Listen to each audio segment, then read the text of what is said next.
শিশু কিশোরদের খেলাধুলায় অনুপ্রেরণা দিতে ও আগামীর তারকা অন্বেষণে শুরু হতে যাচ্ছে নতুন কুড়ি স্পোর্টস। আগামী 2 মে সিলেট জেলা স্টেডিয়াম থেকে দেশব্যাপী এই মেগা ইভেন্টের শুভ উদ্বোধন করবেন প্রধানমন্ত্রী তারেক রহমান।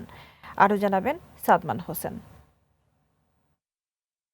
নতুন কুড়ি স্পোর্টসে অংশ নিতে 12 থেকে 27 এপ্রিল পর্যন্ত চলা অনলাইন রেজিস্ট্রেশনে সারা দেশে সৃষ্টি হয়েছে নজিরবিহীন উদ্দীপনা।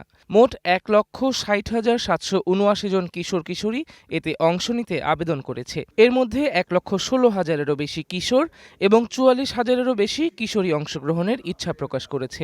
পরিসংখ্যানে 15,324 জন আবেদনকারী নিয়ে শীর্ষে রয়েছে সিলেট জেলা, যার পরেই অবস্থান চট্টগ্রাম ও ঢাকার। বুধবার জাতীয় ক্রীড়া কাউন্সিলে আয়োজিত এক সংবাদ সম্মেলনে এই তথ্য প্রকাশ করেন ক্রীড়া প্রতিমন্ত্রী আমিনুল হক।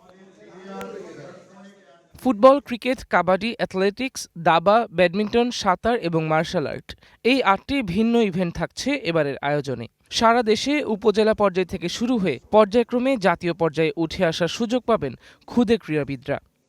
আমরা অত্যন্ত সুসংগঠিত একটি কাঠামোর মাধ্যমে এই প্রতিযোগিতাটি পরিচালনা করব।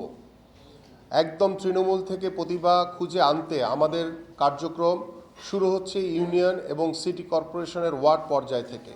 এরপর উপজেলা, জেলা এবং আঞ্চলিক ধাপ পেরিয়ে সেরা প্রতিভারা জাতীয় পর্যায়ে নিজেদের শ্রেষ্ঠত্ব প্রমাণ করবে। পুরো বাংলাদেশকে 10টি অঞ্চলে বিভক্ত করে ইউনিয়ন পর্যায় থেকে প্রতিভা অন্বেষণ শুরু হয়েছে। আগামী 13 মে থেকে 22 মে পর্যন্ত চলবে অঞ্চল ও বিভাগীয় পর্যায়ের উত্তেজনাপূর্ণ লড়াই। নতুন কুড়ির মাধ্যমে আগামীর তারকারা উঠে আসবে এমনটাই প্রত্যাশা করছেন আয়োজকরা। তবে উপজেলা পর্যায় থেকে শুরু হওয়া এই প্রক্রিয়ায় কোনো ধরনের অসঙ্গতি থাকে কিনা সেটাই এখন দেখার পালা।